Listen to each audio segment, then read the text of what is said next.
How to share your location on Snapchat with only one person. Hey everyone, welcome back to the channel. If you are looking to share your location on Snapchat with one specific person while keeping your privacy intact, you're in the right place. So let's dive into this quick and easy step-by-step tutorial.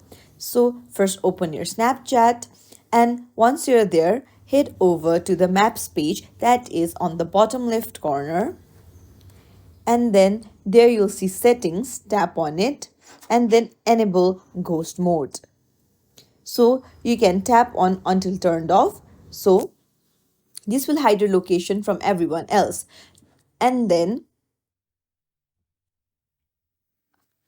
but here you want to share your location with one person, so what you can do is you can toggle it off, and then you can share with only those friends by tapping on only these friends, and then choose the friends with whom you want to share your location, and then tap save.